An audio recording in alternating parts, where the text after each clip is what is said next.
Bien, hoy recordando que terminamos, por eso atrasé un poquito para terminar hoy la parte de ginecobstetricia, la primera parte, ¿no? Del módulo. Hoy tenemos un tema que es de suma importancia para el examen de residencias, los cuales son trastornos hipertensivos en el embarazo. Este es un tema para mí 1A en el examen de residencia, es decir, que casi siempre, para no decir siempre, sale una pregunta con relación a trastornos hipertensivos del embarazo durante el embarazo, ¿no? Que es un tema de suma importancia a estudiar. Bien, hay ciertas terminologías y clasificaciones de dichos trastornos, como por ejemplo, decir que hipertensión estacional es aquella que antes era llamada hipertensión inducida por el embarazo. Es aquella que aparece por primera vez en el embarazo, ¿no? Y que cede o que se produce un deceso, ¿no? Un cese antes de las 12 semanas postparto. Esto es característico de la hipertensión gestacional, antes conocida como hipertensión inducida por el embarazo. Se habla de una toxemia gestacional. El síndrome de preeclampsia no se desarrolla en la hipertensión gestacional y la hipertensión se resuelve a las 12 semanas después del parto. De aquí se adopta también el nombre de hipertensión transitoria en el embarazo. Por lo general, la paciente no presenta preeclampsia, es decir, la presencia de proteinuria, formación de edemas, ¿no? Y otras manifestaciones clínicas como dolor abdominal, hipogastrio, etcétera, que son características del síndrome de preeclampsia. No se desarrolla y las cifras tensionales vuelven a la normalidad antes de las 12 semanas después del parto, ¿no? De ahí su nombre de hipertensión transitoria en el embarazo, conocida también como hipertensión gestacional. El síndrome de preeclampsia-eclampsia es otra entidad. El síndrome de preeclampsia superpuesta a hipertensión crónica, vamos a estar hablando un poquito más sobre ellas, y la hipertensión crónica, ¿no? Esto compone entonces todos estos llamados trastornos hipertensivos del embarazo. Recuerden que cuando hablamos de eclampsia es cuando la paciente inicia ya el proceso de convulsiones, ¿no? Dichas trastornos convulsivos. Bien, es algo muy importante recordar los criterios para considerar dichos trastornos. Por ejemplo, hipertensión gestacional es aquella paciente que tiene una presión arterial sistólica mayor o igual a 140, con una presión diastólica mayor o igual a 90, que es diagnosticada por primera vez en el embarazo. Siempre tiene que tener esto, por primera vez en el embarazo, ¿no? Sin proteinuria. Recuerden que no se presenta con preeclampsia. Y la presión arterial, perdón, regresa a la normalidad antes de las 12 semanas después del parto. Esto es lo característico de la hipertensión gestacional. El diagnóstico final solo hasta después del parto, porque ya no puede diagnosticarse, ya que se resuelve sola, y puede haber otros signos o síntomas de preeclampsia en algunas ocasiones. Sin embargo, la paciente no desarrolla el síndrome de preeclampsia-eclampsia. Algo muy importante a recordar. Puede haber, ¿no? Puede haber otros signos o síntomas de preeclampsia como molestia epigástrica o trombocitopenia. Por lo general no aparecen las manifestaciones clásicas de la preeclampsia. La preeclampsia, entonces, hablamos de preeclampsia, aquella paciente que tiene presión arterial mayor o igual a 140/90 después de las 20 semanas de gestación, proteinuria, es decir, mayor de 300 miligramos en una orina de 24 horas, o más de una cruz de tiras reactiva en un examen de orina, para considerar entonces mínimo la paciente debe cumplir con uno de estos criterios, ¿no? Para considerar el diagnóstico de preeclampsia. Ahora, hay criterios de mayor certeza, lo que antes se conocía como preeclampsia severa. Ahora la denominación de preeclampsia leve, moderada y severa se ha sacado un poquito de las clasificaciones. Ya la preeclampsia se considera que la han sacado porque una preeclampsia leve puede evolucionar a una severa y viceversa. Entonces, se ha sacado la denominación de preeclampsia severa, preeclampsia leve. Se ha dejado de usar un poco esta denominación. Ahora solamente se pone síndrome de preeclampsia. Mayor certeza de preeclampsia, lo que antes se consideraba preeclampsia severa, una presión arterial mayor a 160/110, proteinuria mayor a 2 gramos en 24 horas o más de 2 tiras de activa en un examen de orina, creatinina sérica superior a 1.2, plaquetas inferiores a 100.000, Hemólisis microangiopática con aumento de LDH, aumento de transaminasa sérica, AST-ALT, cefalea persistente u otro trastorno cerebral o visual y dolor epigástrico persistente. Esto era lo que antes se conocía como preeclampsia severa. Ahora, yo les hago una pregunta. El síndrome HELLP es parte de la llamada preeclampsia severa. ¿Cuáles son los componentes que ustedes ven acá que son parte del llamado síndrome HELLP? ¿Cuáles serían? ¿Quién me podría decir? ¿Cuáles serían esos componentes? Hemólisis, muy bien. ¿Cuál otro más? Faltan dos, ¿verdad? La famosa sigla HELP. Enzimas hepáticas elevadas y la trombocitopenia, ¿no? Esto es parte de la preeclampsia severa. Era parte, ¿no? La llamaban preeclampsia severa, síndrome HELP. Hemólisis, el paciente empezaba a tener ictericia, elevación de enzimas hepáticas y la presencia de trombocitopenia. Algo característico de este síndrome, que se hace pregunta en el examen de residencia con relación a dicho síndrome. La eclampsia, entonces, cuando la paciente empieza a presentar convulsiones. Ya la paciente, convulsiones que no pueden atribuirse a otras causas de una mujer con preeclampsia. Hasta demostrar lo contrario, es eclampsia. Recuerden que para evitar las convulsiones se utiliza sulfato de magnesio, pero una vez se instauran las convulsiones, el medicamento de elección es el diazepam. Eso es algo que hay que recordar.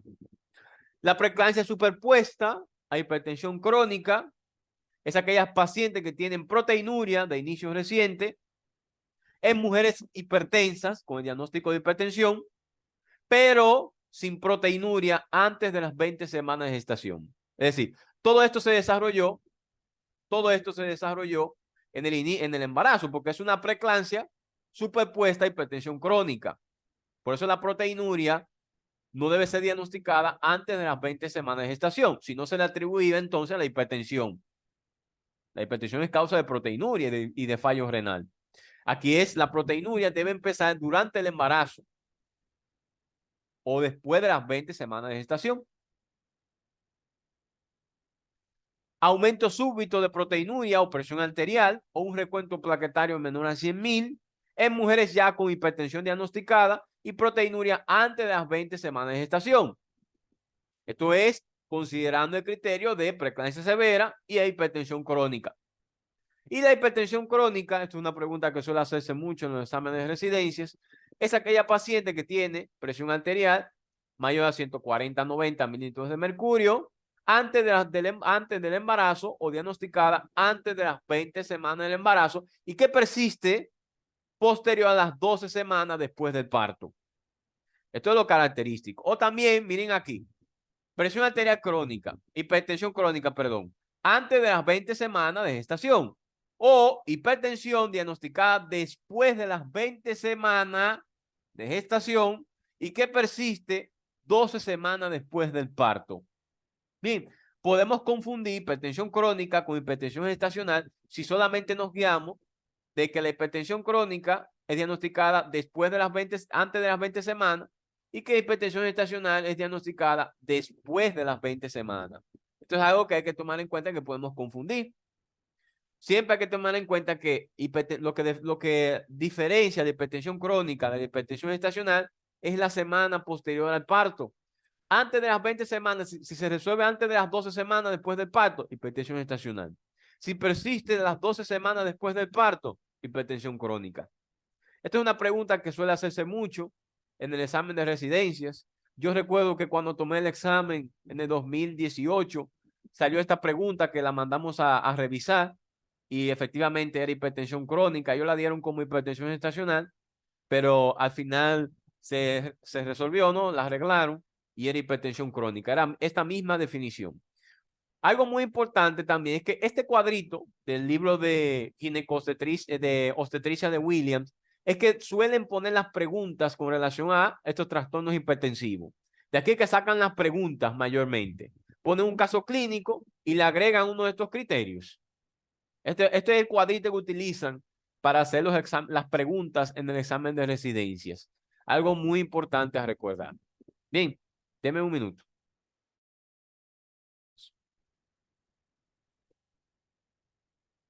Recuerden, cuando vayan a estudiar con relación al trastorno hipertensivo del embarazo, nunca olviden aprenderse esta tablita.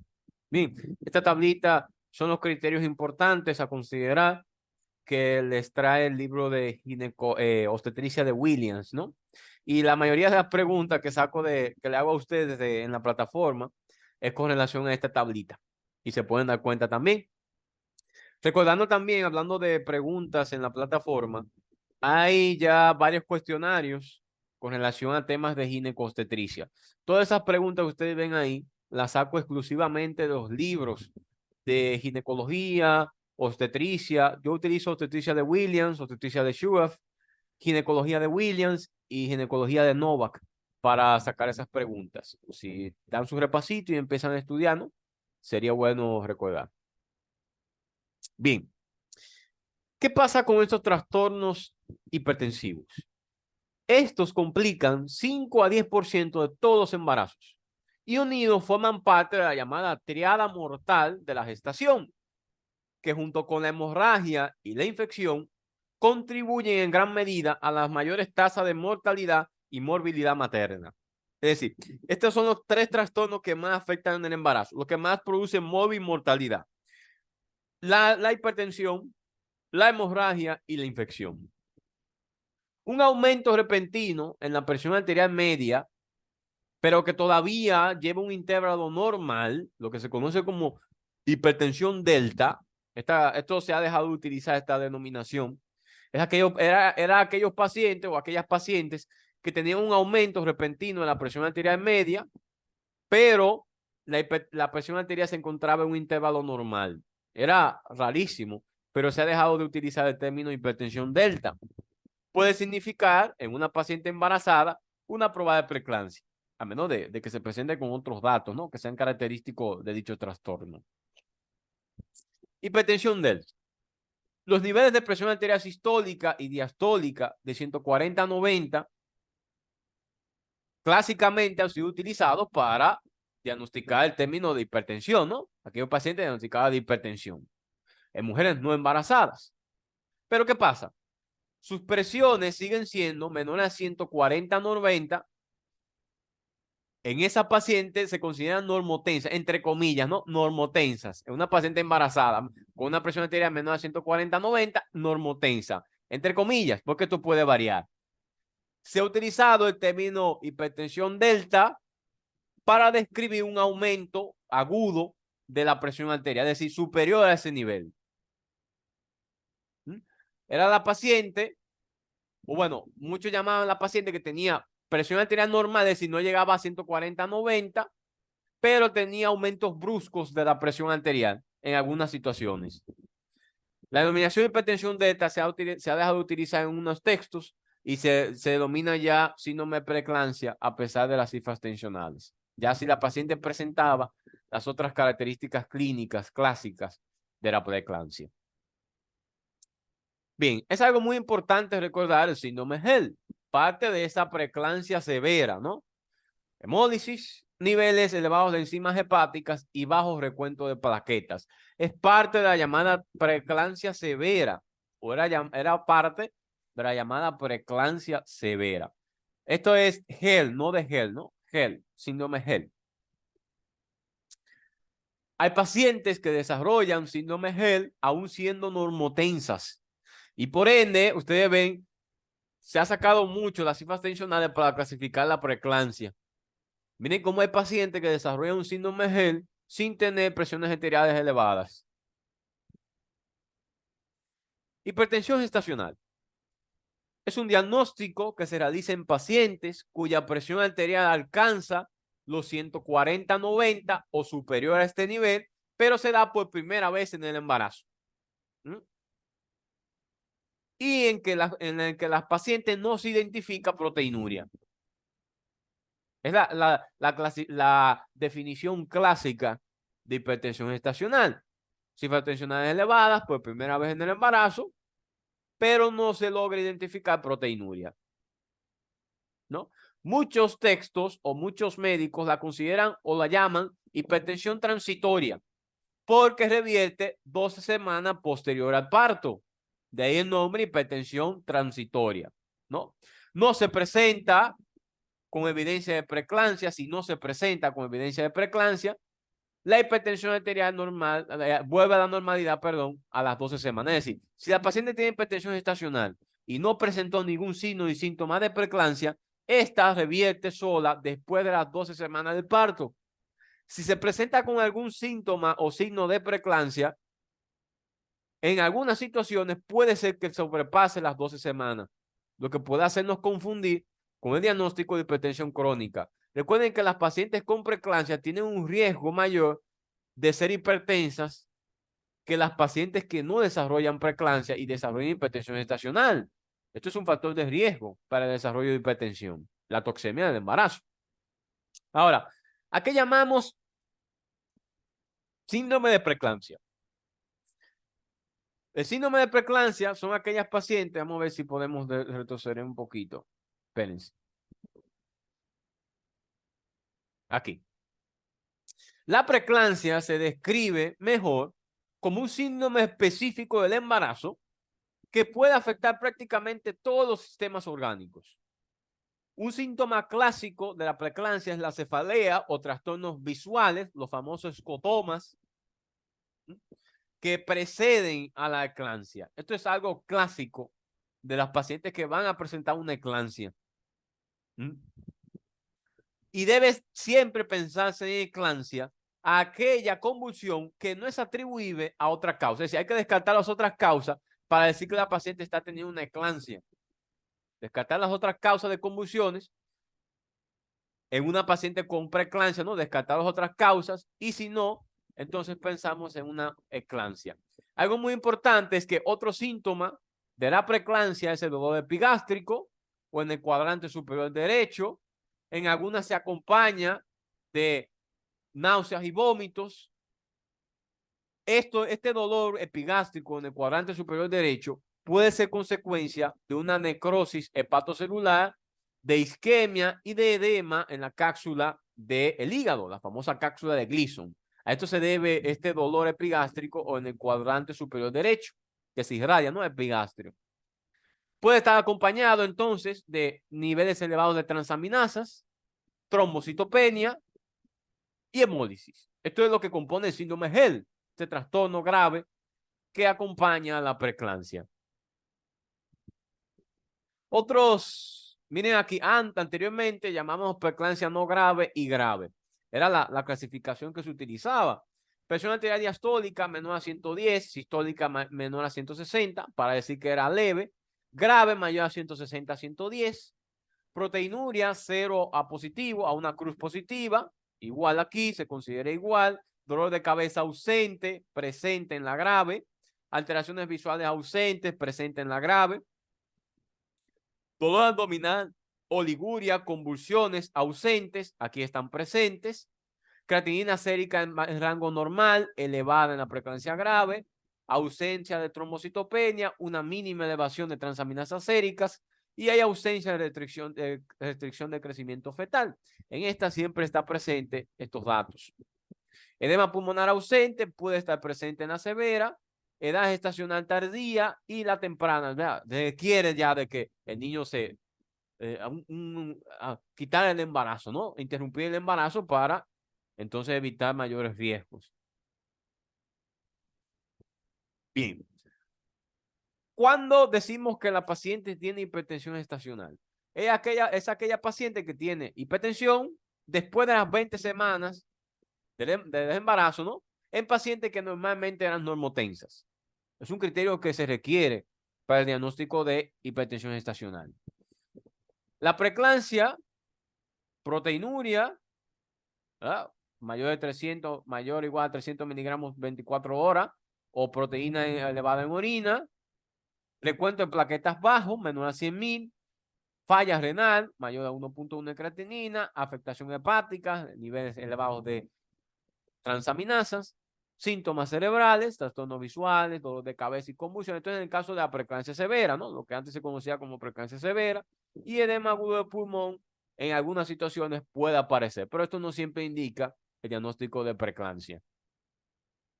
Siempre recuerda que cuando hablamos de Proteinuria es aquella proteína de orina de 24 horas que sobrepasa los 300 miligramos, lo que se conocía antes como macroalbuminuria, ¿no?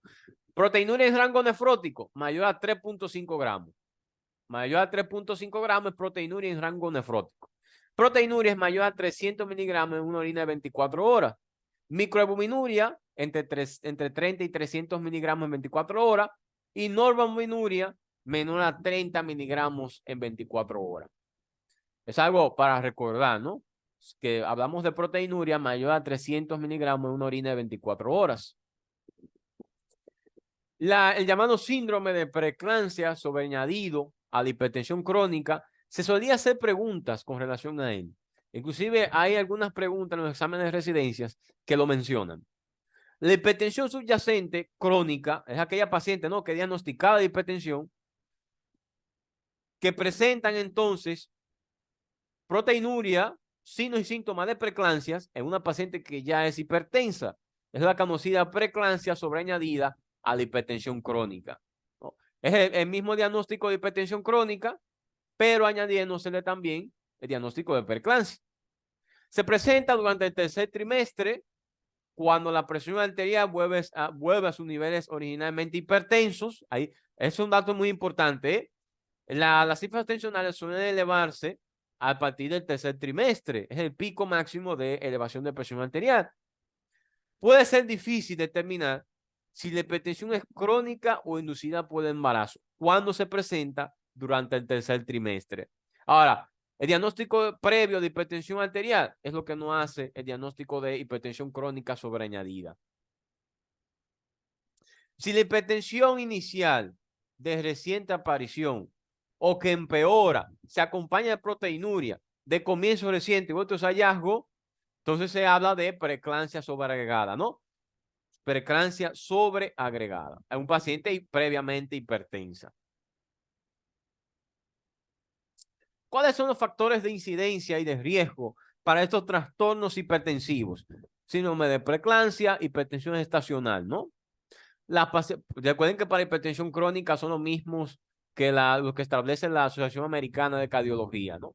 Las pacientes jóvenes y nulíparas son vulnerables a desarrollar una preeclampsia, mientras que las mujeres de mayor edad tienen un mayor riesgo de hipertensión crónica con preeclampsia sobreañadida.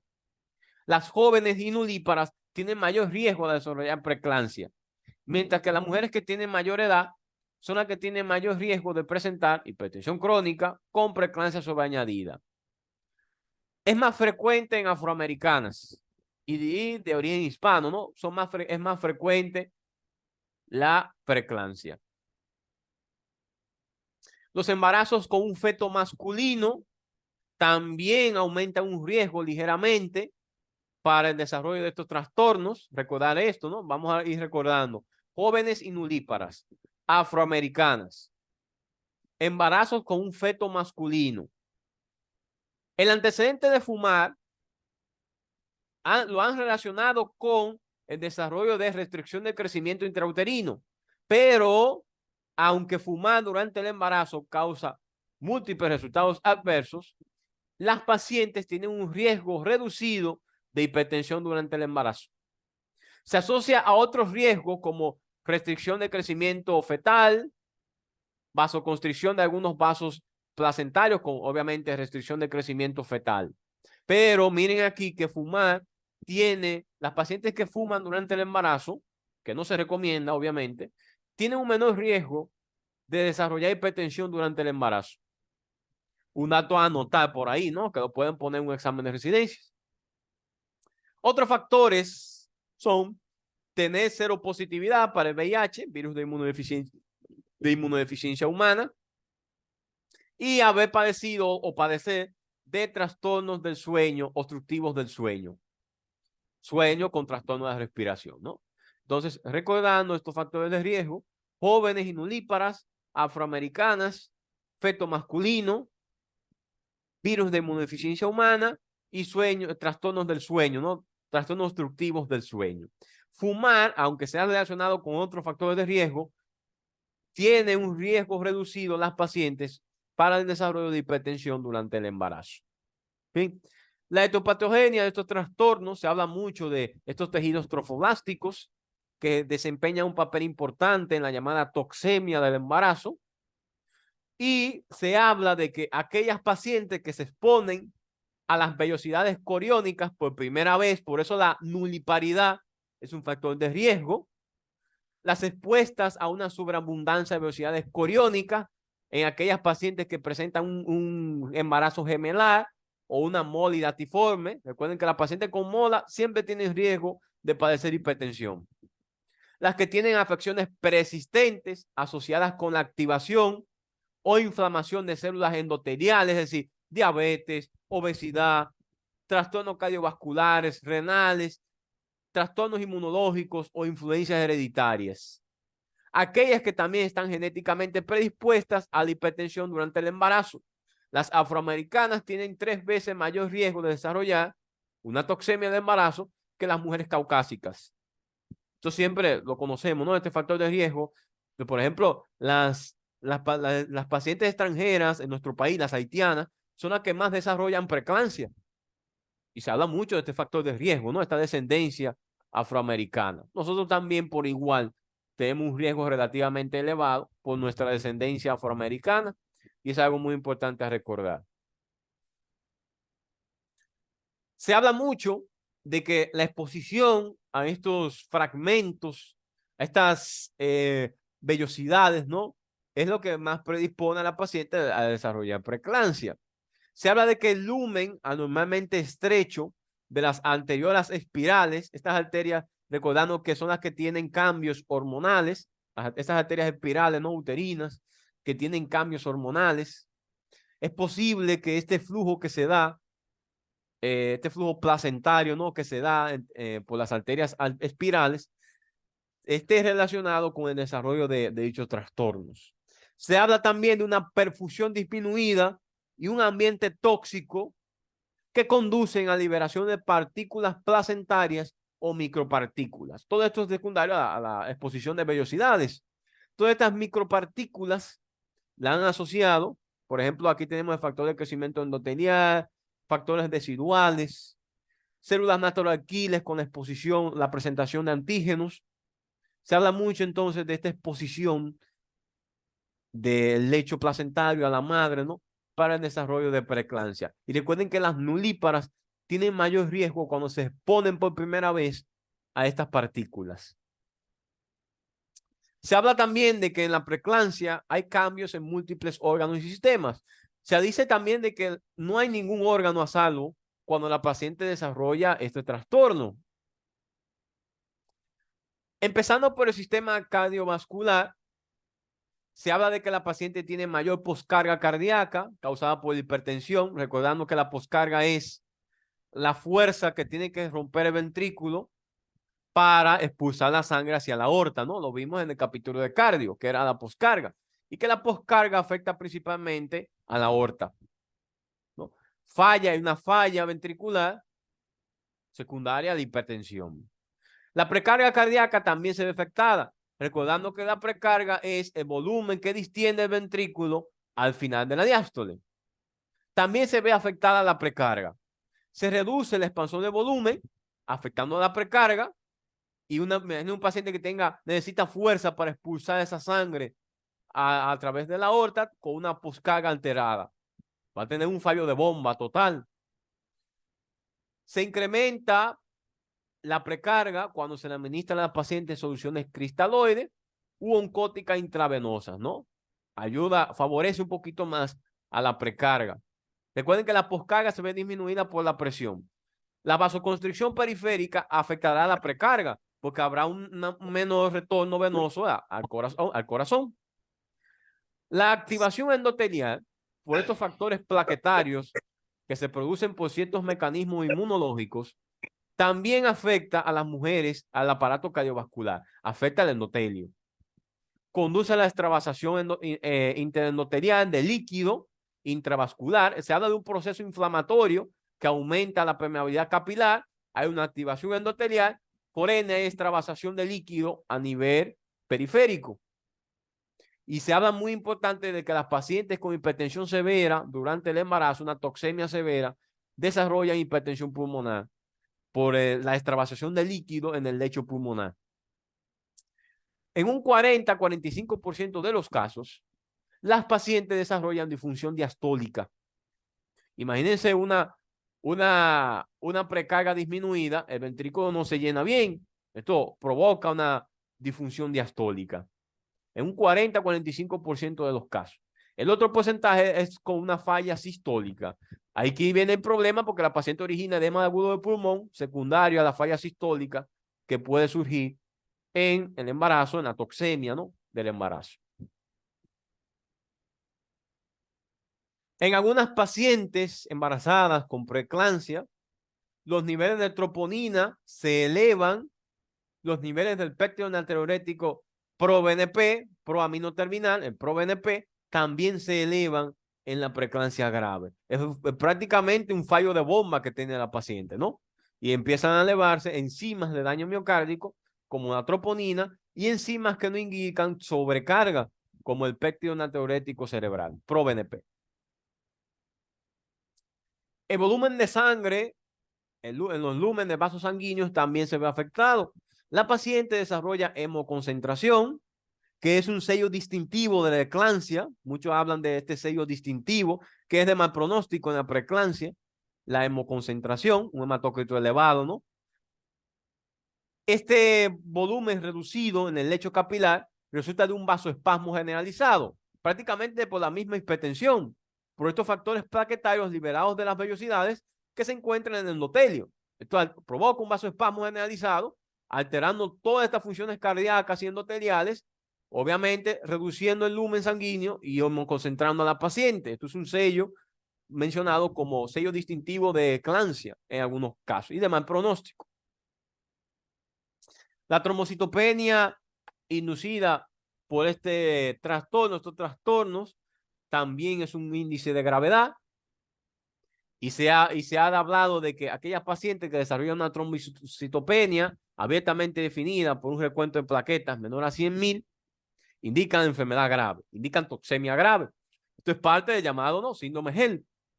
Después del parto, el recuento de plaquetas puede continuar disminuyendo durante el primer día más o menos. Puede continuar, lo que no hay que alarmarse. El problema está que cuando la paciente empieza a sangrar por la disminución de plaquetas, aquí se recomienda entonces la transfusión de concentrado de plaquetas. Hemólisis, otro sello de gravedad. En la preeclampsia grave suele acompañarse de hemólisis. Esto es parte del síndrome HELLP, ¿no? Se manifiesta por niveles elevados de lactato deshidrogenasa, niveles reducidos de lactoglobina. Recuerden que la función de la lactoglobina es fijar la hemoglobina libre. Como hay un aumento de hemoglobina libre, la misma se sutura y se ve reducida en el estudio de laboratorio. Otra evidencia es la esquistocitosis. ¿Qué hace referencia a la esquistocitosis? A esa vasoconstricción periférica que hay por la preeclampsia. Cuando pasa el glóbulo rojo por ahí, se destruye, se rompe. Y esto es el dato característico de hemólisis microangiopática. Esto es un dato que siempre tienen que recordar. Los esquistocitos, que son fragmentos de glóbulos rojos que se pueden ver a nivel del frotis sanguíneo. Esto es el dato distintivo de hemólisis microangiopática. Y no solamente aparece en la preeclampsia, aparecen otros trastornos, como la hemoglobinuria paroxística nocturna o el síndrome, el SHUB, síndrome hemolítico urémico, que son causas de hemólisis microangiopática. La esferocitosis y la reticulocitosis son indicativos de aumento de la producción de glóbulos rojos secundarios a la hemólisis. Esto es un tipo de anemia regenerativa. Por eso aumenta los reticulocitos y hay esferocitos elevados, indicativos también de esplenomegalia. Bien, recuerden la esquistocitosis. Cuando vean esquistocito, piensen en hemólisis microangiopática o intravascular. Esto es en la preeclampsia secundaria a esa vasoconstricción periférica que hay. El glóbulo rojo cuando pasa por ahí se deforma. Cambios de la coagulación, también se ven factores de la coagulación afectados. Hay un consumo elevado del factor 8, niveles elevados de fibrinopéptidos A y B y dímero D, niveles reducidos de proteínas reguladoras de antitombina 3 y de proteína C y S. La paciente tendrá un riesgo elevadísimo de sangrado. Consumo elevado de factor 8, niveles aumentados de factores de degradación de la fibrina, niveles reducidos de factores protrombóticos como antitombina 3 y proteína C y S. Riesgo aumentadísimo de sangrado tiene la paciente con preeclampsia severa. Dentro de las alteraciones endócrinas y hormonales se encuentran niveles plasmáticos de renina, angiotensina 2, el péptido degradativo, la degradación de angiotensina 2, aldosterona, desoxicorticosterona y péptido natriurético auricular están elevados, sumamente elevados. Todo esto, obviamente, por trastornos hipertensivos. ¿Por qué se eleva la renina y angiotensina en el embarazo, igual que la aldosterona? Porque hay una hipoperfusión renal. Este es el principal estímulo para la activación de este sistema. Cuando no llega sangre al riñón, se dispara por las células extraglomerulares la activación del sistema renina, angiotensina, aldosterona. Por ende, están aumentados, ¿no? Obviamente, por la vasoconstricción periférica que hay en la preeclampsia. La desoxicorticosterona y el péptido aumentan secundaria a la acumulación de líquidos, a la sobrecarga que tiene la paciente. Los niveles de vasopresina son similares en mujeres no embarazadas, que normalmente en las embarazadas y en las preeclámpsicas están reducidos, normalmente. ¿Por qué están normalmente reducidos en las embarazadas? La placenta tiene capacidad de producir vasopresinasa. ¿Qué es la vasopresinasa? Es una hormona que degrada la vasopresina. La diabetes insípida, hay una diabetes insípida que se llama diabetes insípida estacional. Como hay una diabetes mellitus estacional, hay una diabetes insípida estacional que se produce por el aumento de la vasopresinasa placentaria. Por eso las pacientes embarazadas orinan mucho. Es una de las causas de que la paciente embarazada orinen mucho. Porque hay producción de vasopresinasa por la placenta. Y por lo general, normalmente en el embarazo, las pacientes tienen bajos niveles de vasopresina. En una paciente con preeclampsia, los niveles de vasopresina aumentan hasta alcanzar niveles que son normales en las mujeres no embarazadas. Esto habla de deshidratación, habla de hipoperfusión. Bien, el aclaramiento metabólico de la vasopresina se ve elevado tanto en las preeclámpsicas como en las no preeclámpsicas. Esto es lo que mantiene a la paciente por lo menos a salvo de tener una hipotensión o un shock como tal. Pero los otros riesgos, el sangrado, la convulsión y lo demás, es lo que acaba con la vida de la paciente. Dentro de las alteraciones de líquidos y electrolitos, la paciente en la preeclampsia tendrá una retención patológica de líquidos a nivel por la lesión endotelial, no hay extravasación de líquido, por el aumento de la permeabilidad capilar y por el proceso inflamatorio. Tras una convulsión eclántica, el pH sérico y la concentración de bicarbonato se reducen.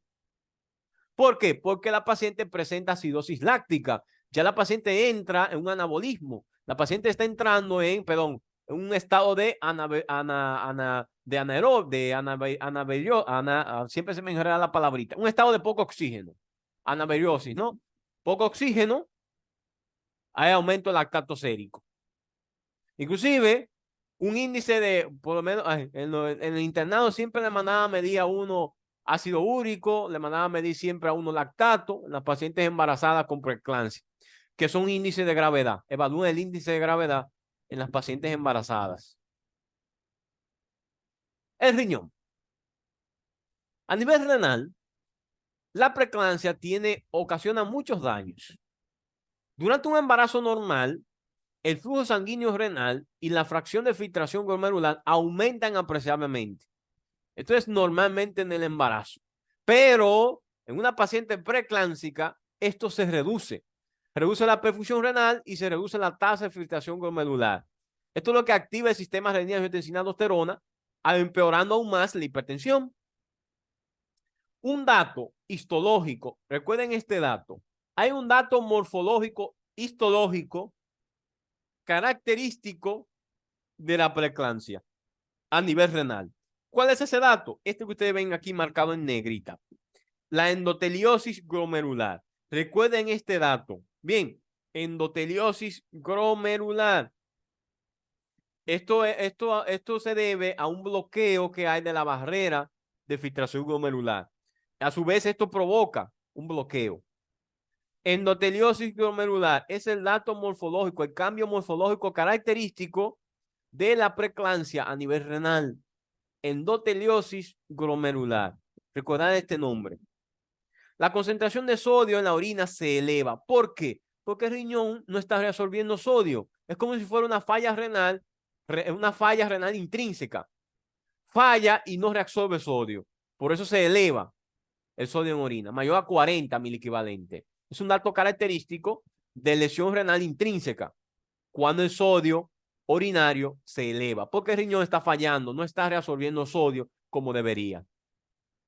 La concentración de ácido úrico se eleva en las pacientes con preeclampsia severa. De aquí que nos mandan siempre a hacer ácido úrico, que nos predice el estado de la paciente. Sí, la misma endoteliosis, que es el dato característico que se debe a esta obstrucción, origina obstrucción del lumen capilar. Todo esto que altera la economía de la paciente, origina un aumento del sistema de angiotensina, origina retención de líquidos. Todos estos cambios son los que empeoran a la paciente. Hay un aumento de la concentración de ácido úrico que predice que es un índice de gravedad. Por general, cuando aumenta por encima de 8 o 9, se traduce en una falla renal más severa, se traduce, inclusive muchos lo ponen como predictor para el desarrollo de una eclampsia.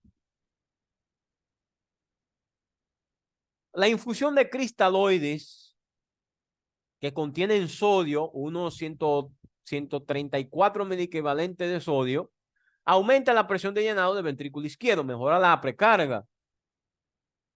La oliguria mejora temporalmente en las pacientes que se administran soluciones cristaloides. Pero recordar que una infusión rápida, la paciente tiene disminución de la filtración glomerular, tiene un aumento de la permeabilidad capilar. Todo ese líquido se va al volumen extravascular. Imagínense, la paciente la podemos meter en un edema pulmonar si pasamos estas infusiones de forma descontrolada. La proteinuria es muy importante detectarla, ¿no? La detección de proteinuria ayuda a establecer el diagnóstico de preeclampsia y principalmente es para esto.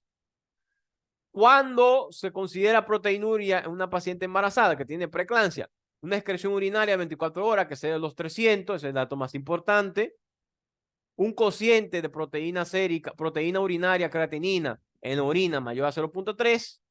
Valores de proteína persistente de 30 miligramos sobre decilitro en varias muestras de orina, en caso de que no se logre confirmar el diagnóstico de proteinuria como tal.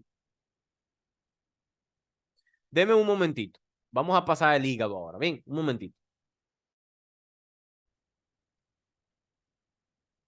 Bien, a nivel hepático también se sufren muchos cambios en estos trastornos como la preeclampsia, ¿no?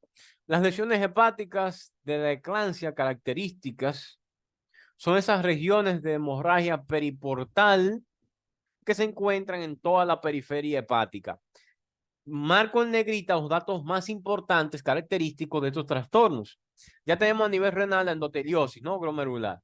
Aquí tenemos la hemorragia periportal, que es un dato característico de la eclampsia en el hígado, a nivel hepático. El dolor es considerado un signo de gravedad. Recuerden, este dolor a nivel del hipocondrio derecho, que se puede irradiar epigastrio, es característico de la necrosis hepática que se origina en estos trastornos. Y recuerden que para considerar el diagnóstico de preeclampsia severa, antes se utilizaba que la paciente presentara dolor a nivel epigástrico o dolor en hipocondrio. Se presenta a nivel bioquímico con elevación de transaminasas, AST y ALT, y que por lo general las transaminasas se normalizan 3 días posteriores al parto. Son uno de los primeros datos que suelen normalizarse posterior al parto. Recuerden que lo que revierte estos trastornos, la preeclampsia severa, es el parto. Cerebro. A nivel cerebral, los dolores de cabeza, los síntomas visuales, los famosos escotomas, indican preeclampsia grave. Son parte de la preeclampsia grave.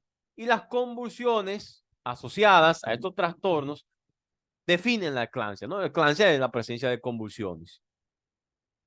Las lesiones vasculares microscópicas clásicas de la preeclampsia a nivel cerebral, ojo aquí, consisten en necrosis fibrinoide de la pared arterial, microinfartos y hemorragias perivasculares a nivel cerebral. Síndrome PRES. Creo que no han escuchado esto. Creo que han escuchado esto en algunos textos. El famoso síndrome PRES. Síndrome de encefalopatía reversible posterior. No sé si lo han escuchado, me dejan saber si han escuchado el famoso síndrome PRES o síndrome de encefalopatía reversible posterior. Suele verse en la preeclampsia severa, pero puede aparecer en otros trastornos que no sean preeclampsia. Está asociado a un patrón de edema cerebral vasogénico, de predominio posterior, como lo ven acá. Son lesiones que afectan principalmente al cerebro posterior, las cortezas occipital y parietal. Síndrome PRES o síndrome de encefalopatía reversible posterior. Le llaman reversible posterior porque luego de las crisis convulsivas, luego del cuadro convulsivo, tras unos días del cuadro, desaparecen estas lesiones. De ahí se llama reversible posterior porque afecta principalmente parte posterior, ¿no? Cerebro posterior, fosa posterior. Por ende, el diagnóstico principal se hace a través de una resonancia magnética, ya que es el mejor método para evaluar fosa posterior a nivel cerebral. Bien, manifestaciones neurológicas. ¿Cuáles son estas manifestaciones neurológicas? Ya tenemos la cefalea, los escotomas visuales, que son característicos. Estos surgen por una hiperperfusión cerebrovascular que tiene proyección por los lóbulos occipitales, obviamente corteza visual, ¿no? Primaria. Esta cefalea no responde por lo general a analgesia, pero tienen un dato característico, que mejoran con el uso de sulfato de magnesio. Aquí se nos prende bombillo, ¿no? Las convulsiones son diagnósticas para que exista el síndrome de eclampsia y se debe a una hiperexcitabilidad a nivel del sistema nervioso central por la liberación excesiva de glutamato. La ceguera se desarrolla hasta en una semana o más después del parto en algunas pacientes. Todos estos son los trastornos neurológicos que pueden asociarse en la preeclampsia, principalmente severa. Un dato muy importante es el síndrome PRES, que también es parte de estos trastornos neurológicos que se presentan en la preeclampsia. Siempre recordar que las cefaleas no mejoran con el uso de analgesia convencional y que cuando se le administra a la paciente sulfato de magnesio suelen mejorar. Es un dato distintivo de esta cefalea. Estudio de imágenes. Es típico en la eclampsia encontrar lesiones hipodensas localizadas en la unión de la materia gris y la materia blanca, principalmente en los lóbulos parieto-occipitales. Estas lesiones que son características de la preeclampsia y que pueden consistir o ser parte del síndrome de encefalopatía reversible posterior. El edema de los lóbulos occipitales o un edema difuso puede ocasionar síntomas como ceguera, principalmente a nivel occipital, ¿no?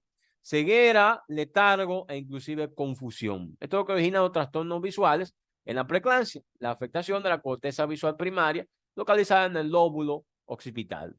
Los hallazgos comunes son lesiones en T2, hiperdensas, la llamada síndrome de encefalopatía reversible posterior, que ya lo mencioné, ¿no? Principalmente occipital, en las regiones subcortical y cortical de los lóbulos parietal y occipital.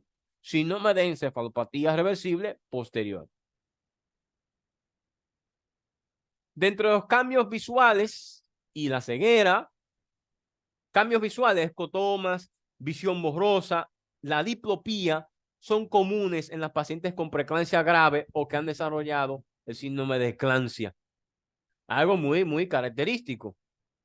Estos por lo general mejoran con la terapia, ¿con qué? Con sulfato de magnesio. Tanto la cefalea como las alteraciones visuales mejoran con la administración de sulfato de magnesio. Y descendiendo las cifras tensionales. Recuerden que el sulfato de magnesio no es antihipertensivo. Esto siempre hasta en negrita lo pone el libro de obstetricia de Williams. La corteza visual del lóbulo occipital se ve afectada, los núcleos geniculados laterales también, y la retina por la hipertensión puede verse afectada en los pacientes.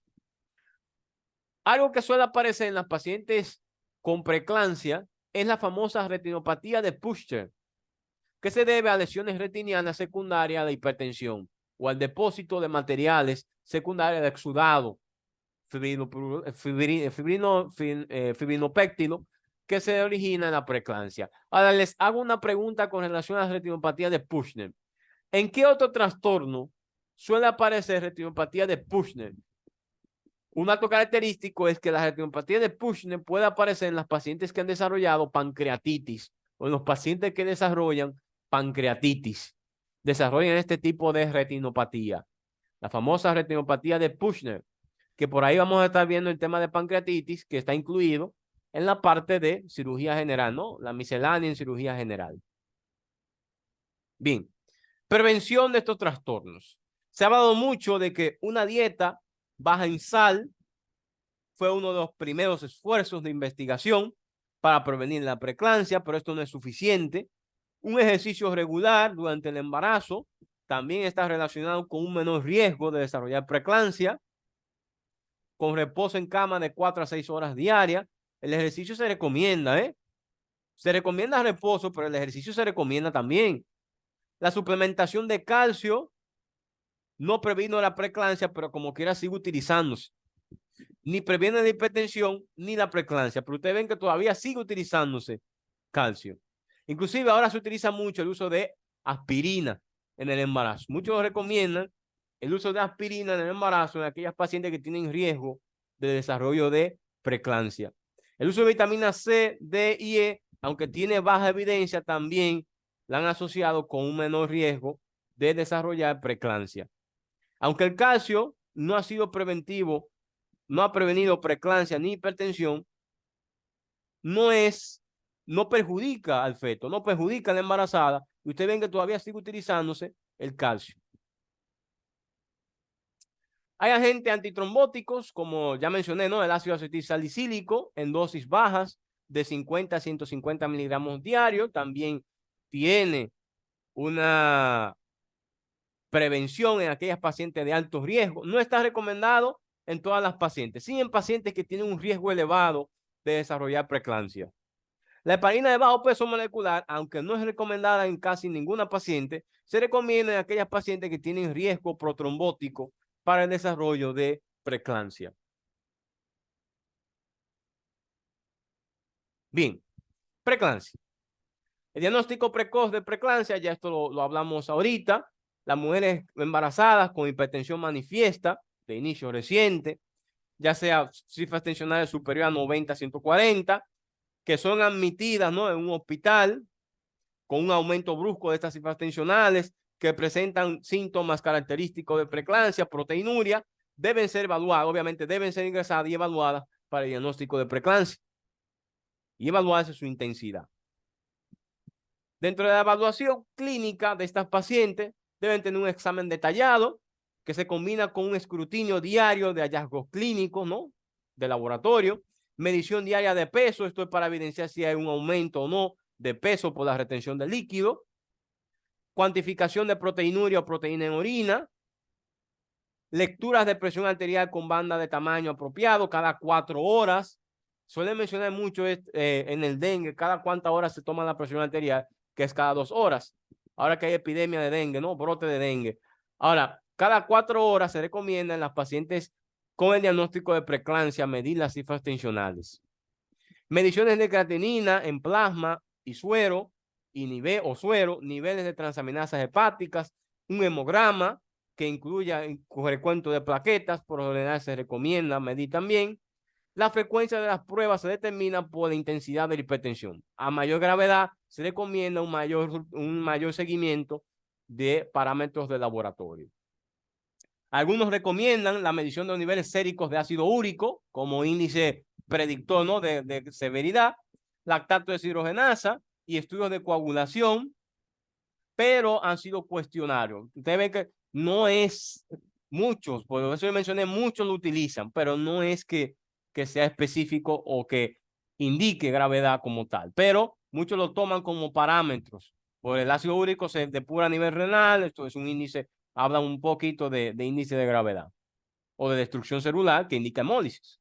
Evaluación del tamaño y de bienestar fetal debe evaluarse también, de volumen líquido amniótico, ya sea mediante exploración física o ecografía. Es frecuente ver en las pacientes con preeclampsia el desarrollo de oligohidráneos, pero es raro la asociación. La reducción completa de todos los signos y síntomas de una paciente con preeclampsia no es común hasta después del embarazo. Es decir, por eso es que el sulfato de magnesio no se retiene, no se quita después del parto. Se tiene que esperar por lo menos 24 horas después del parto para detener la infusión de sulfato de magnesio, o a menos que no se desarrollen síntomas de toxicidad. Y les hago una pregunta. ¿Cuál es el primer síntoma de toxicidad por la administración de sulfato de magnesio? ¿Quién me podría mencionar el primer signo o síntoma de toxicidad por sulfato de magnesio? ¿Quién me podría mencionar? El primer síntoma o signo de toxicidad por sulfato de magnesio. El primer signo de toxicidad por sulfato de magnesio es la reflexia del reflejo rotuliano, la disminución del reflejo rotuliano. Es el primer signo de toxicidad por sulfato de magnesio. Una disminución del reflejo rotuliano o la reflexia, ¿verdad? O parálisis flácida, muy bien. Característica, el primer signo de toxicidad por sulfato de magnesio. Ojo con eso. ¿Cuándo consideramos el parto? El parto es el único tratamiento efectivo para las pacientes con preeclampsia. La interrupción del parto es la única cura para la preeclampsia. Es la única. El dolor de cabeza, los trastornos visuales, el dolor epigástrico son indicativos de que las convulsiones pueden ser inminentes. Y la uriguria es otro signo omnicioso en cuanto a eclampsia, ¿verdad? La preeclampsia grave requiere un tratamiento anticonvulsivo, diazepam, y a menudo antihipertensivo, seguido de realizar el parto. Ahora, ¿cuáles son? Mencióneme en orden de selectividad los fármacos que se utilizan para reducir las cifras tensionales en la preeclampsia. Que no sea la alfa-metilopa. Recuerden que la alfa-metilopa es ambulatoria. Que no sea alfa-metilopa. ¿Cuáles son esos tres fármacos? ¿Quién me podría mencionar? Los tres fármacos se utilizan para reducción de presión arterial en la paciente con preeclampsia. La betalol, el de elección, como hablan mucho. La hidralazina. Muy bien, falta uno. Falta un calcio antagonista. Falta un calcio antagonista. La nifedipina, excelente. La betalol, hidralazina y nifedipina. Muy bien. El tratamiento para la eclampsia es idéntico con anticonvulsivantes y mejorando la presión arterial. Eclampsia. Una vez la paciente con preeclampsia desarrolla convulsiones tónico-clónicas, se habla de que la paciente entró en eclampsia, ¿no? Son generalizadas, aumentan el riesgo de muerte tanto para la madre como para el feto y es más común que se presente en el último trimestre. Lo pongo en negrita porque puede ser una pregunta de examen de residencia. ¿Cuándo son más frecuentes las eclampsias? En el último trimestre. Y se hace cada vez más frecuente a medida que se acerca el parto. Se debe considerar autodiagnósticos en mujeres con convulsiones que persistan más de 48 horas después del parto o que sean déficits focales y no generalizados. Debe pensarse en otro diagnóstico, no eclampsia. Hay mujeres con preeclampsia que pueden convulsionar, pero que tienen otros diagnósticos. Y no es necesariamente una eclampsia. Hay que descartar, ¿no?, las otras causas. Y debe sospecharse en otras causas de convulsiones, en aquellas mujeres que persistan las convulsiones posterior a las 48 horas después del parto o que se asocien con déficits focales y que no sean generalizados. Una fiebre alta en una paciente con eclampsia es de mal pronóstico, muy mal pronóstico, porque estamos hablando de daño en el centro termorregulador. Dentro de los hallazgos clínicos que se asocian con la eclampsia, tenemos la proteinuria y el edema, que por general desaparecen una semana después del parto. En la mayoría de los casos, la presión arterial vuelve a la normalidad después de 2 semanas, ¿verdad?, del parto, hasta 2 semanas después del parto. Bradicardia fetal, si la paciente sigue con una convulsión o sigue una convulsión. Puede aparecer edema pulmonar, neumonitis por broncoaspiración, falla ventricular, con cuidado con líquido excesivo, ¿no? Hay que tener cuidado. Lesión del lóbulo occipital, que se asocia a ceguera. Y los signos físicos que son característicos, como la mordida en la lengua, las lesiones en la lengua, en los labios, ¿no? Los moretones que se originan a nivel del cuello y los brazos, que son característicos de las pacientes que han estado en el síndrome de eclampsia. En raras ocasiones, a la eclampsia le sigue una psicosis. Y por lo general, la mujer se vuelve violenta. Esta psicosis por lo general dura varios días hasta 2 semanas. Es rara, pero puede aparecer. El manejo de la eclampsia. El sulfato de magnesio es el tratamiento preventivo de elección. Preventivo. Una vez la paciente desarrolla la convulsión, se necesitan anticonvulsivantes. Es altamente efectivo la administración de sulfato de magnesio para prevenir convulsiones en pacientes con preeclampsia y para detenerla en aquellas con eclampsia. Pero recuerden que no es efectivo solo y necesita de anticonvulsivantes. El control de convulsiones con una dosis de sulfato de magnesio administrada por vía intravenosa es seguida por una dosis de mantenimiento. La administración intermitente de un medicamento antihipertensivo para disminuir la presión arterial también debe ser útil en estas pacientes. Debe mejorarse el estado convulsivo y mejorar las cifras tensionales a la vez. Evitar los diuréticos, a menos que sea obvio que la paciente desarrolle un edema pulmonar. Limitar la administración de líquido por vía intravenosa en caso de que se desarrolle un edema agudo del pulmón, ¿no? Esto es un dato muy importante porque es una pregunta también que suele salir en los exámenes de residencias. ¿Cuáles fármacos se administran en la preeclampsia excepto diuréticos? A menos de que la paciente no tenga un desarrollo de un edema de pulmón. El nacimiento del feto, recuerden que es lo único que resuelve este síndrome, ¿no? Lo único que cura la preeclampsia es el nacimiento del feto. Es sacar ese trofoblasto, sacar la placenta. Vamos a hablar un poquito de la dosis inicial, no se preocupen. Bien. Aquí vamos a hablar un poquito de la dosis. Bien. Sulfato de magnesio para controlar las convulsiones. Se puede administrar por vía intravenosa mediante perfusión continua. En caso de que la paciente o haya dificultad, se puede administrar también de forma intramuscular mediante inyección intermitente. La dosis para la preeclampsia grave son la misma que para la preeclampsia, que para el desarrollo de una eclampsia. Las mujeres con preeclampsia y eclampsia por lo general reciben sulfato de magnesio durante el parto y en 24 horas posteriores al parto, ustedes ven que no se retira completamente. El sulfato de magnesio no se administra para tratar la hipertensión. Esto es un dato que yo creo que ustedes siempre saben sobre eso. No se administra para tratar la hipertensión. ¿Cuál es la dosis? ¿Qué utilizamos para utilizar el sulfato de magnesio? Por lo regular, la madre deja de convulsionar después de una dosis inicial de carga de 4 gramos. Después de una dosis inicial de carga de 4 gramos. Es la dosis inicial. Al cabo de 1 a 2 horas, la paciente recupera la conciencia lo suficiente como para orientarse en lugar y tiempo.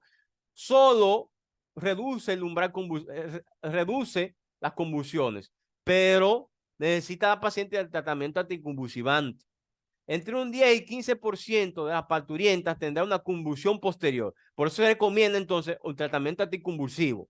Barbitúrico intravenoso, midazolam, que es una benzodiazepina de acción corta, es la de acción más corta, o lorazepam. Muchos utilizan también el diazepam. La terapia de mantenimiento con sulfato de magnesio, por tradición, debe ser continuada, inclusive durante 24 horas posteriores al parto. Para la preeclampsia que se desarrolla después del parto, se administra sulfato de magnesio durante las 24 horas posterior al inicio de esas convulsiones. Debe todavía continuarse la infusión en caso de que el paciente desarrolle una convulsión, una eclampsia después del parto. Bien, ¿cuál es la dosis?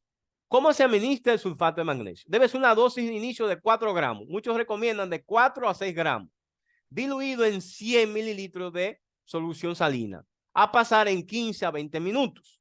Luego de la hora, se comienza con 2 gramos en 100 mililitros de infusión de mantenimiento. Bien, se monitorea entonces los signos de toxicidad. Se evalúan reflejos tendinosos profundos. Recuerden que es el primer signo de toxicidad.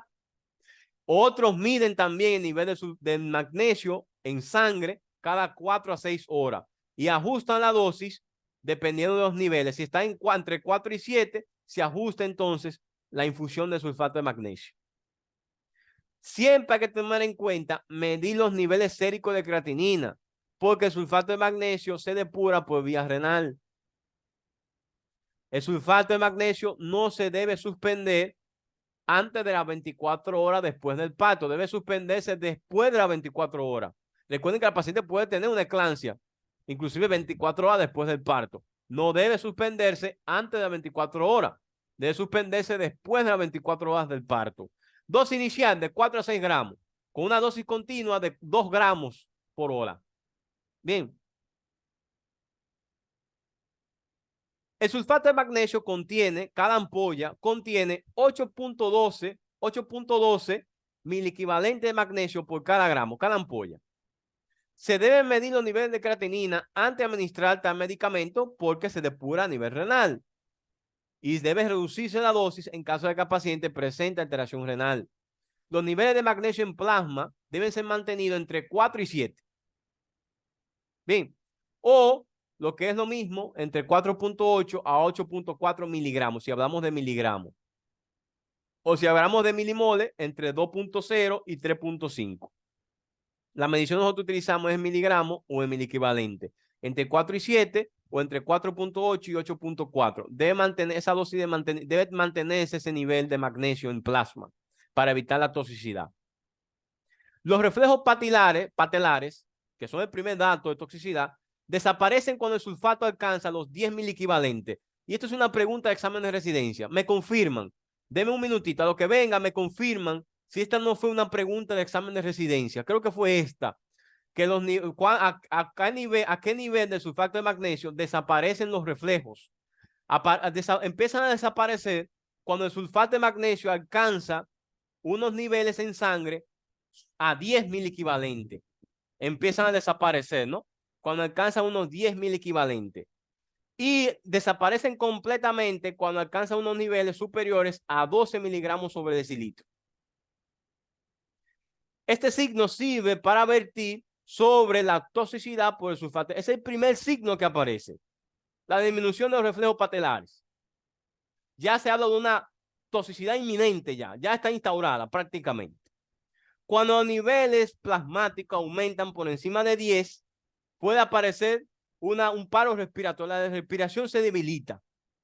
A niveles superiores a 12, por encima de 10 ya es respiración débil. Por encima de 12, o cuando alcanza niveles de 12, siguen parálisis respiratoria o paro respiratorio. ¿Cómo revertimos la toxicidad por sulfato de magnesio? Administrando gluconato de calcio o cloruro de calcio. Una ampolla que viene de 1 gramo por vía intravenosa, junto con la suspensión del sulfato de magnesio, obviamente. Se revierte la depresión respiratoria que va de leve a moderada. La severa requiere de apoyo ventilatorio.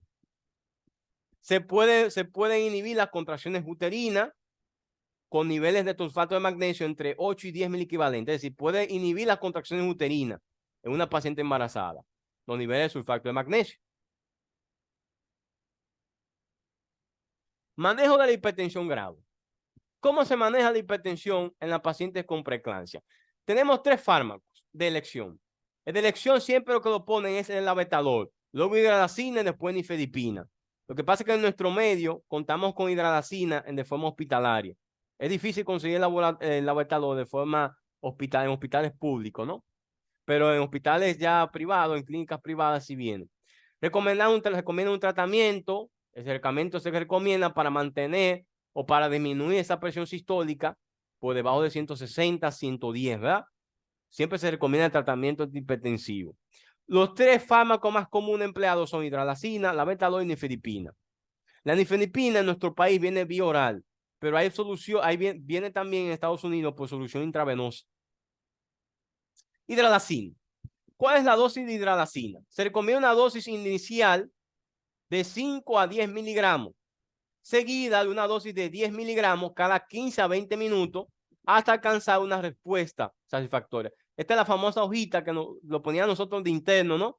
A calcular la presión arterial cada vez que se le pasa una ampolla de hidralazina, cada 15 a 20 minutos. Una dosis inicial en bodo de 5 a 10 miligramos, a intervalo de 15 a 20 minutos. Muchachos, déjenme saber, ¿se escucha bien? ¿Se corta? ¿Se escucha bien? Se escucha bien, ¿no? Porque me está tirando de que hay fallas. ¿Se escucha bien? Ok, vamos a continuar. Recuerden que se puede administrar una tercera dosis de hidralazina. No se debe sobrepasar los 300 miligramos los 30 miligramos de hidralazina. Los 60 miligramos de hidralazina no se pueden sobrepasar. El abetalol, si la hipertensión persiste, después de una segunda dosis de hidralazina, se administra el abetalol, que viene en dosis de 10 miligramos también. Antes del parto o en el parto, lo que buscamos es una reducción de la presión sistólica menor a 160 y una reducción de la presión diastólica que se mantenga entre 90 y 110. Por debajo, ¿no? Entre 90 y 110. Hay que tener cuidado con bajar o reducir la presión arterial muy brusca porque podemos provocar hipoperfusión placentaria. Y esto puede agravar entonces el feto, ¿no? Puede producir entonces alteraciones ya del mecanismo fetal y lo demás. El abetalol es el agente antihipertensivo más eficaz para el control de las cifras tensionales en la paciente embarazada. Es un beta bloqueador que también tiene efecto alfa. Por su efecto alfa que también reduce mucho la presión arterial. El de una dosis de inicio que viene de 10 miligramos por vía intravenosa. Y si la presión no ha conseguido el rango que queremos, se puede administrar una dosis de 20 miligramos. Si sigue en 10 minutos, se incrementa una dosis de 40, ¿verdad? Y en caso de que no aumente en 10 minutos, se puede administrar otros 40 más hasta alcanzar una dosis de 80 miligramos. En caso de que persista, se agrega hidralazina. Si persiste, ¿verdad? O viceversa. Si persiste las cifras tensionales con la administración de 3 dosis de hidralazina, administre entonces otro agente antihipertensivo o agregue otro agente antihipertensivo. El abetalol no se administra en mujeres asmáticas o con edema pulmonar. Sabemos esto, ¿no? Que es una contraindicación para todo beta bloqueador, principalmente no cardioselectivo, como es el abetalol. Debe estar contraindicado en mujeres asmáticas o con edema pulmonar. La nifedipina viene vía oral. Ahora llega una formulación intravenosa, pero el libro todavía no la ha puesto. Recomienda una dosis inicial de liberación inmediata de 10 miligramos, seguida a los 10 a 20 minutos de una dosis de 10 a 20 miligramos si es necesario. Si se alcanza una dosis de 60 miligramos de nifedipina, debe agregarse otro medicamento antihipertensivo, como hidralazina o labetalol, para el control adecuado de las cifras tensionales. Bien, recuerden estos 3 fármacos de elección para el manejo de la hipertensión en la paciente con preeclampsia. Labetalol, que es de elección, hidralazina y nifedipina. Ya hablamos un poquito de las dosis, ¿no? Miren aquí, se considera de primera línea, pero debemos recordar contraindicado en pacientes asmáticas o con cardiopatías congestivas como edema agudo de pulmón. Bien, consecuencias a largo plazo de la preeclampsia. A nivel cardiovascular está asociado a hipertensión crónica, enfermedad isquémica del corazón, aterosclerosis, calcificación coronaria, miocardiopatías dilatadas principalmente, tromboembolismo pulmonar, neurovascular como accidentes cerebrovasculares, desprendimiento de retina, retinopatía diabética en caso de que el paciente desarrolle diabetes, como la diabetes tipo 2, ¿no? Que es un factor de riesgo, síndrome metabólico, dislipemia, obesidad, disfunción glomerular, proteinuria a nivel renal, a nivel del sistema nervioso central, se asocia a lesiones de la materia blanca, con el desarrollo inclusive la han asociado con esclerosis múltiple, disfunción cognitiva y retinopatía. Y en algunas pacientes se asocia también a ceguera permanente.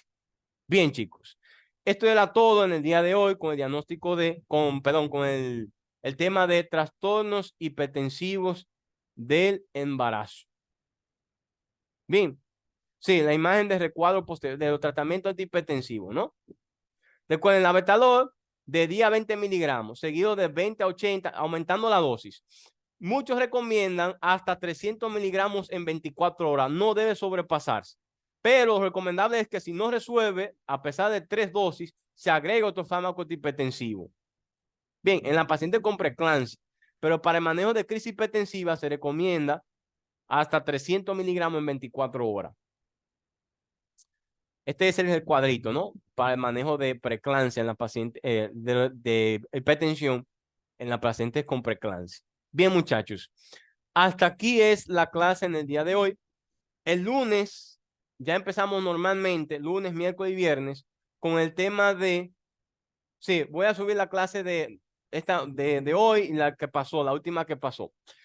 El lunes nos vemos con el tema de neurología. Empezaremos con un tema importantísimo, que son neuroinfecciones, convulsión, epilepsia, cefalea y eventos vasculocerebrales. Son los temas más importantes de neurología, pero hay más como trastorno desminerativo, trastorno neurodegenerativo y algunas otras infecciones por ahí que pueden aparecer del sistema, como el acceso cerebral, ¿no? Que son muy importantes. Muchachos, nos vemos el próximo lunes, este lunes, ¿no? Que viene ya, con el tema de neurología.